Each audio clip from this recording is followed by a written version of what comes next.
বুবু আইবা তুমি আইবা রে আইয়া বুবু সিয়ার পাইবা না। বুবু আইবা তুমি আইবা গো আইসা তুমি সিয়ার পাইবা। পাবে বাংলাদেশের জমিনে আর এই সিয়ারটা পাবে না, এই সিয়ার আর দেয়া হবে না। কারণ যেই দলের নেত্রী নেতা কর্মীদের চিন্তা না করে নিজে হেলিকপ্টারে করে উড়ে যায়,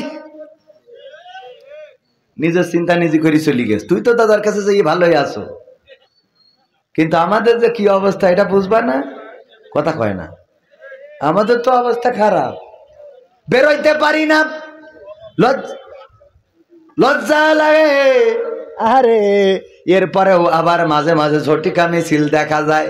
যারা ঝটিকা মিছিল করে ওদের যদি ন্যূনতম লজ্জা থাকতো তাইলে অন্তত রাস্তায় নামতো না, কথা কয় না। তুই যে চেয়ারম্যানের জন্য ছুটি বেড়াচ্ছিস, নারায়ে তাকবীর, বিশেষ অতিথির আগমন, মাহফিলের পক্ষ থেকে। এরা ওয়াজ শুনে কি ঠান্ডাই গেলেন নাকি? আমি তো বাবু আকর্ষণ, এই জন্য ওয়াজও মানে কোন দিকে যাবো লাইন খুঁজে পাচ্ছি না। একবার মনে করছি ওয়াজ শুনে, একবার মনে করছি গান শুনে। আকর্ষণ কিশোর, কিশোর কথা কয় না, কিশোর। আচ্ছা, হাত তুলে মা বোনেরও আছে, একটু গান শুনতে হবে না? সব শোনাবো টাইমের মধ্যে ইনশাল্লাহ। রাজি আছেন শুনতে? থাকা যাবে? পরিবেশটা করে দিয়েছেন কে? আল্লাহ রাব্বুল আলামিন সুন্দর একটা পরিবেশ করে দিয়েছেন। যেই সময় ঝড় হওয়ার কথা, বৃষ্টি হওয়ার কথা, সেই সময় আল্লাহ রাব্বুল আলামিন এত সুন্দর পরিবেশ করে দিয়েছেন। এইখানে যারা এসেছেন, যারা বসেছেন, যারা বাইরে আছেন, দাঁড়িয়ে আছেন, আল্লাহ কবুল করেছে আপনাদেরকে। আর যাদের কবুল করে নাই তারা এখানে আসতে পারে নাই। এখনো ওই ডান দিকে কিছু জায়গা আছে, যদি এই কোরআনের মাহফিলে এসে বসতে পারেন, আল্লাহ রাব্বুল আলামিন এই মাহফিল আপনার নাজাতের ওসিলা করে দিতে পারে। বলেন সুবহানাল্লাহ। আল্লাহ বলেছেন ওয়াইদা কুরিয়াল কুরআনু ফাসতামিউ লাহু ওয়া আনসিতু লাআল্লাকুম তুরহামুন। যখন তোমাদের সামনে কোরআন পড়া হয়, যখন তোমাদের সামনে কোরআন তেলাওয়াত করা হয়, যখন তোমাদের সামনে কোরআন থেকে বলা হবে, তখন তোমরা চুপ থাকবে এবং হৃদয়ের কান দিয়ে শুনবে, যাতে করে তোমাদের উপরে আল্লাহর রহমত বর্ষণ হতে পারে। ওগো আমার ভাইয়েরা, আল্লাহর রহমত যদি পেতে চান তাহলে হৃদয়ের কান দিয়ে শুনতে হবে, একটু চুপ থাকতে হবে। আমি তো বক্তা নই, আমি আপনাদের মাঝে এসেছি আকর্ষণ হিসাবে, কিছু আকর্ষিত করে যাব। প্রধান মেহমান রয়েছেন আমার শ্রদ্ধাভাজন ভাইজান আব্দুল সালাম যুক্তিবাদী, অত্যন্ত দারুণ আলোচনা করেন, তিনি কিছুক্ষণের মধ্যে আসবেন। ওগো আমার ভাইয়েরা, দাঁড়ানো ভাইয়েরা যদি ওই ডান পাশে এসে বসে যান তাইলে পরিবেশটাও সুন্দর দেখা যাবে। আর আপনারা এখানে বসে যদি শোনেন, এটা আপনাদের আমাদের নাজাতের ওসিলা হয়ে যেতে পারে। বলেন সুবহানাল্লাহ। যেই কথা বলছিলাম, মমতাজ আপা একটা গানও শুনাইল না, কারণ পেয়েছে যতদিন গেয়েছে ততদিন খেয়েছে, যতদিন গেয়েছে ততদিন নিয়েছে, যতদিন গেয়েছে ততদিন, যেদিন বুঝেছে আর পাওয়া হবে না সেই দিন বলে দিয়েছে ও গো বুবু আর গাওয়া হবে না রে। ঠিক না বেঠে? যতদিন পেয়েছে, খেয়েছে, নিয়েছে, ততদিন গেয়েছে। আর যখন বুঝেছে আর পাওয়া খাওয়া নেওয়া হবে না, তখন বলে দিয়েছে গাওয়া হবে না। তবে একদম গায় না তা না, মাঝে মাঝে গোপনে, না অসুবিধা নেই, মাঝে মাঝে গোপনে যে গায় ও আমার দরদি, আগে জানলে তোর ভাঙা নৌকায় চড়তাম না, ভাঙা নৌকায় চড়তাম না, আর এই বিপদে পড়তাম না। ওরে বর্ডারেতে খাইলাম ধরা, বিসিটাও তো পাইলাম না, আগে জানলে তোর ভাঙা নৌকায় চড়তাম না। ঠিক না বেঠা? ও আমার ভাইয়েরা, মাথায় রাখবেন, ইসলামী আন্দোলন, কোরআনের পথ, আল্লাহর পথ, রাসূলের পথ এটা এমন যে পৃথিবীর পরে যদি বেঁচে থাকেন পাবেন সম্মান, আর যদি মারাও যান তাও সম্মানের জীবন নিয়ে মারা যাবেন।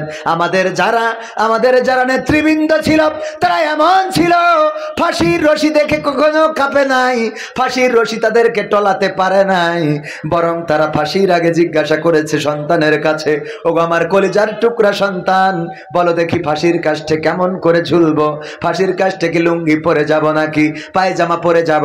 আমার কবর দিতে যাবে পাবনাই কে, সাথিয়ায় অনেক দূরের পথ, রাস্তাটাও তত বেশি ভালো না, সুতরাং তোমাদের মাকে সাথে নিবা না, অসুস্থ হয়ে যেতে পারে, তোমরা যেও আমার কবরটা দিয়ে এসো। এমন কথা মৃত্যুর আগের দিন তারাই বলতে পারে যারা নিজেদের একেবারে আল্লাহর কাছে সমর্পণ করে দিয়েছে, যারা বলেছে ইন্না সলাতি ওয়া নুসুকি ওয়া মাহইয়ায়া ওয়া মামাতি লিল্লাহি রাব্বিল আলামিন, নিশ্চয় আমার সালাত, আমার কুরবানি, আমার জীবন, আমার মরণ সবকিছু বিশ্ব প্রতিপালক আল্লাহর জন্য।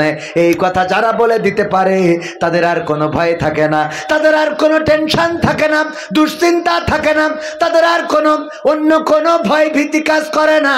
তারা চিন্তা করে মরলেও ভালো, বাঁচলেও ভালো, দুনিয়ায়ও ভালো, আখেরাতেও ভালো, উপরেও ভালো, নিচেও ভালো, আমাদের খারাপ জায়গা বলে কোনো জায়গা নাই। কথা কয় না, ঠিক না বেঠে? আমার ভাইজান উনি গরু পালন করে, গরু একটা ছেড়ে দিয়ে এসেছে মাঠে খাওয়ার জন্যে, গরু যেন ঘাস খেয়ে বেঁচে থাকতে পারে বা ভালো করে নিজের পেটটা তওনা করে নিতে পারে, নিজের পেটটা ভরাতে পারে। গরু যেখানে খাচ্ছে হঠাৎ করে পাশে থাকা একটা জঙ্গল থেকে বাঘ বের হয়ে গরুরে দৌড়ানি দিয়েছে, ধরার জন্য পিছু নিয়েছে গরুরে যখন বাঘ ধরবে, গরু এটা দেখে চুপচাপ বসে থাকে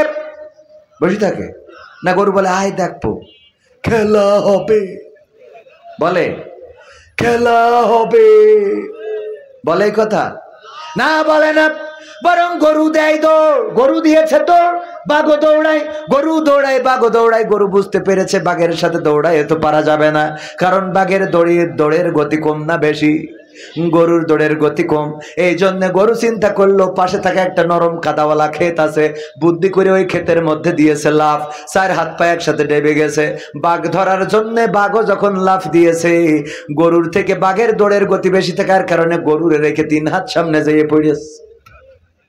কয় হাত সামনে? বাঘেরও 4 হাত পা ডেবে গেছে কাদার মধ্যে।